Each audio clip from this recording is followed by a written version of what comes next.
Good morning and welcome to Veterans Heartbeat on the Pulse of the Veteran, where we discuss issues of health, happiness, opportunity, and well-being of interest to the veteran community, their families, and the community who honors them. Good morning and welcome to another episode of Veterans Heartbeat, brought to you by River, the Rural Institute for Veterans Education and Research. My name is Jason Zencraft. My co-host Ed Lasofsky is here with me, and he is the Executive Director of River. We welcome you to a weekly wide-ranging discussion of issues, events, opportunities, and needs in our veteran community. Morning, Ed. How you doing? Morning, Jason. We'd also like to thank our sponsor, Farside Signs. They create amazing-looking vehicle graphics that will drive traffic to your business.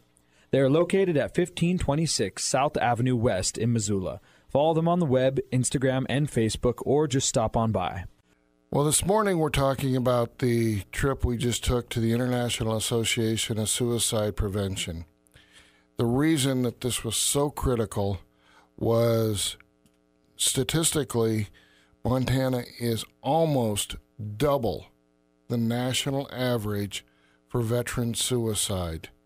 We are at 66 veteran per 100,000 compared to the national average of 38 per 100,000. We've reached the point where we are at number one, number two. We trade back and forth with Alaska. It's time for us to come to grips and figure programs that are going to work. So the biggest takeaway that I had from the trip to New Zealand was the ability to talk to all of these professionals from all over the world. How about you, Fez? What was your big takeaway? Yes, I was impressed by the breadth of knowledge that was available to us at any time. There was definitely some very serious academics that have made a life out of trying to prevent suicide, and they were by no means stuck up. They were totally willing to meet and talk with you, even though we were the junior group there. And that was really impressive. I enjoyed that the most. Yeah, I couldn't agree more, Fez. That's the thing that struck me. I was going in there with my guard up, expecting to be kind of, shunned, like, oh, you only have a bachelor's, you don't know anything about suicide prevention. But yet when I would bring that up to all these PhDs and doctors, they would kind of look at me like, well, that doesn't matter to us. What matters is, what you've seen in your state and things like that. Ed presented our model for suicide prevention and did a great job presenting and got a lot of traction. There were a lot of professionals there, and, they liked what we had to say. It's a whole new take, a breath of fresh air when it comes to suicide prevention. So it was great to be welcomed with open arms. Well, not only were we opened with open arms, but they invited us to lead a interest group in military and first responder suicide prevention worldwide. So that's kind of an honor that you and I have been given, is it not, Jason? Yeah, no, it's fantastic. It's great to see that the IASP, International Association for Suicide Prevention, is so willing to focus on veterans. They recognize that there is such a need for suicide reduction in the veteran community in America. And that's the thing. We were really, the minority there. There were so many other countries that America really wasn't represented as strongly. And it was great to see that we were welcomed, as I stated before, and that they were 100% on board with helping America with our veteran focus on suicide prevention. Well, the thing that kind of struck me was a lot of the countries that I interacted with, and we got to talk to several of them, they know that they've got an issue with veteran suicide within their own community. We had people there from Russia, China. We had them all over the world, and they were all telling me how we don't know the statistics. America is one of the few places that actually pulls the statistics. Australia just came out with a report. They're about double the national average for suicide in the veterans community. And everybody was like, we don't know anything about this. The cultural competency to work within the veterans community is very, very difficult. Fez is a veteran. you've dealt with the medical system here at the VA, and what's your opinion on the cultural competency of the providers? Most of them aren't veterans. Most of them aren't, although they might have been worked with the VA forever, they only see the veteran after service. They don't understand the mentality and the culture that comes with being in the service. And it shows. It shows significantly. And unfortunately, the VA has put up a couple of roadblocks that these providers have to jump through in order to provide the care that the veteran ultimately needs and requires. And that only makes things more difficult. Well, at the Institute, we've been doing a lot of peer-to-peer where we take veterans and train them to a paraprofessional to work with other veterans. And that was a program that we instituted right off the bat. And Jason's kind of stuck in there with me, have you not, Jason, with a lot of professionals saying that won't work? Yeah, you know, the concern from a lot of professionals, which I get it, I really do, but a lot of providers will say, you know, a veteran can't help another veteran as well as, you know, a master's or licensed clinical social worker, PhD in psychology, whatever it may be in that mental health realm. Because they don't have the tools, they don't have the knowledge. And I understand where they're coming from. You know, it's not fair to one vet to throw them in and say, oh, here, deal with this guy who is experiencing all these issues. They may not have those tools. But if given those tools, then they are going to have much more success because that veteran they're speaking with is going to know that they know what they're talking about. You know, this veteran's been where they've been. They've seen the things they've seen, and they're more willing to open up, and they're going to feel more comfortable is the main thing, I think, that is the difference between, you know, this highly trained professional and then a paraprofessional that is a veteran with those same life experiences. Well, the other thing that really kind of surprised a lot of the professionals is when we brought Carl Roston's mortality review team statistics to life. And if you look at those statistics, and this is where our model was leaning and where we went, 53% of all the veteran suicides have a factor of chronic pain. 62% of all veteran suicides were relational. They had a problem with their family or whatever. So social isolationism. So I'm not the expert in exercise, but I can tell you from my personal experience, when Jason and I came together, it was because I couldn't walk across a parking lot.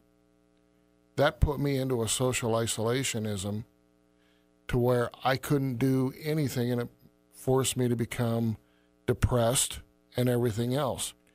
So our model at the Rural Institute is we don't go to the mental health right off the bat. We go right into how's your pain level? How's your sleep been? And Fez, you got your master's in exercise science. You want to explain a little bit about that?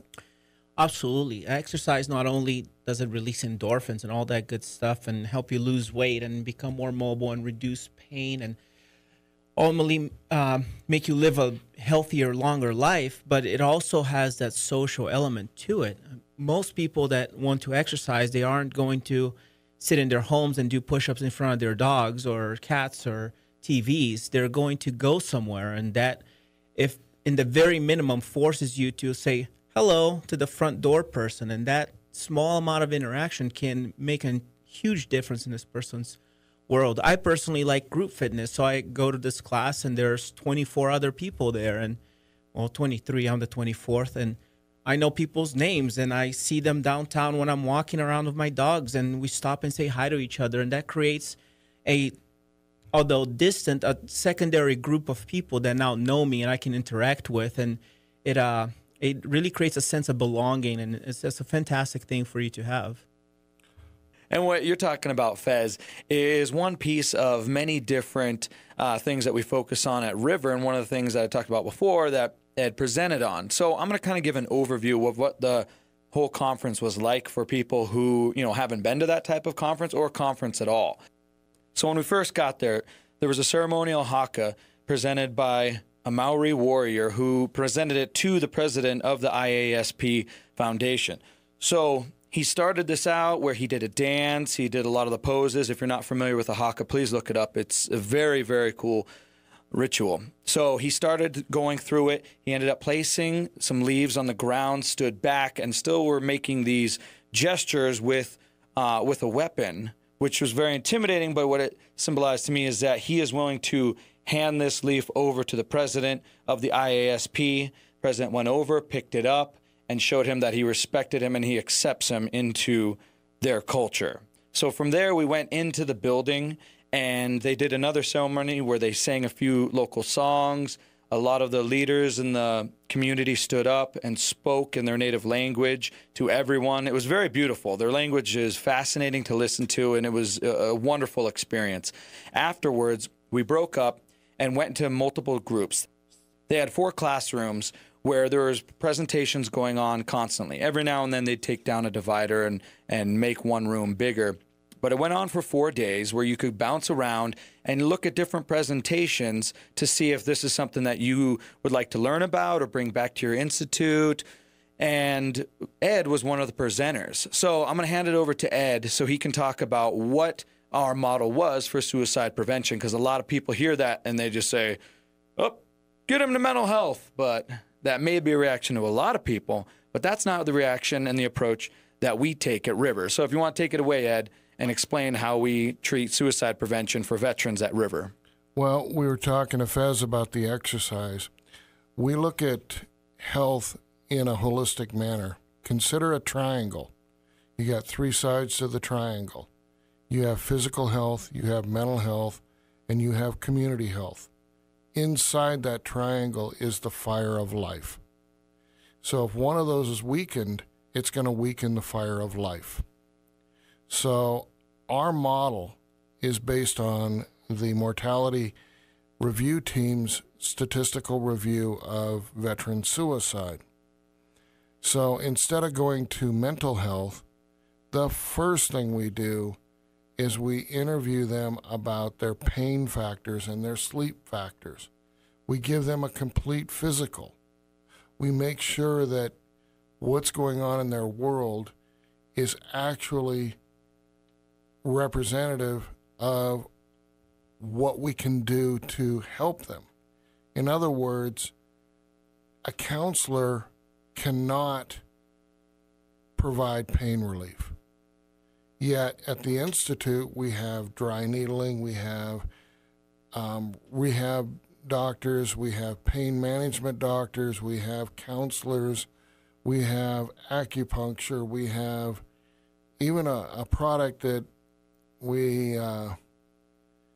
it's a Skinar, and we got it out of the Russian space program. And the guys just absolutely love that thing because it's a big old mat with a bunch of electrical things on it. Sounds weird and horrible, but it has a computer that measures the muscles, and it learns how to relax those muscles with that computer program that the Russians developed. We have a massage chair, and we have peer support. A veteran can come in, talk to another veteran, and all of this is they're not looking at ways to diagnose and treat the person. It's a way to help them with their issues. A lot of veterans that come to us don't want a diagnosis of PTSD, but they need help with symptoms that could be diagnosed with PTSD. So that's our model in a nutshell. So with our model, what was surprising to me was when we had psychiatrists, MDs that have studied and went on into mental health. We had PhDs in psychology. We had social workers. We had the whole gamut of mental health people. And across the board, every one of them said, you know, if we can't solve a cognitive processing issue, it's because there's a physical issue behind it. And Jason gave his little spiel that he's very good at with the brain on TBI and vestibular, and I'm going to let him explain that in a second. And when they started hearing what we were saying, you could just see the light bulbs on a lot of these professionals that have spent their lifetimes working in mental health going, yeah, if we could get that guy to that level, we could really do some fantastic work. Hey, Jason, do you want to talk a little bit about the brain stuff that we told them? Yeah, absolutely. And full disclosure, I went to school for health and human performance. I did not go to school. I'm not go to school for neurology, not a neuroscientist or anything like that. However, I have been fortunate enough to be surrounded by those experts and learn from them. So this is my understanding of it, and take it as you may. So the two areas that we focus on physically besides chronic pain, we really focus on vestibular disorders and traumatic brain injury. A lot of people may have heard of traumatic brain injury before, TBI, but a lot of people haven't heard of vestibular disorders. So basically, a vestibular disorder is damage to the inner ear from concussive blasts, even loud noises in some situations, and a few other things that cause that damage to the inner ear that disrupts the vestibular system, which is basically your balance. So people with the vestibular disorder will start to notice loss of balance, nausea, things like that, which makes sense. However, there's three side effects that the individual experience that usually get passed off as PTSD, which are anger, depression, anxiety. Veteran goes to the doctor and says, hey, I have anger, depression, anxiety. What does the doctor say? Well, you have PTSD. Here's your drugs. And it's to no fault of the doctor. Unfortunately, doctors really just don't have enough time with their patients to do a full assessment. So I'm not going to place blame on them. It's just, a result of the establishment. So we look at the vestibular disorder. We have a VNG, video nystagmography machine, that tests for it. It's FDA approved. It's very accurate. It's been around for a very long time. So we can run them through that and see if they do or don't have a vestibular disorder, because we send the results to an audiologist. He sends back his interpretations, and if they do, then they can go to a physical therapist, acupuncture, a few different modalities to treat it and decrease the symptoms.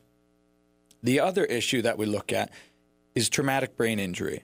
With traumatic brain injury, most people think of chunk of the brain missing, which, yes, that is a traumatic brain injury, but that is severe. A lot of people see concussions, people being knocked unconscious, and think, oh, shake it off, you'll be fine. When in reality, that is permanent damage that is done to the brain.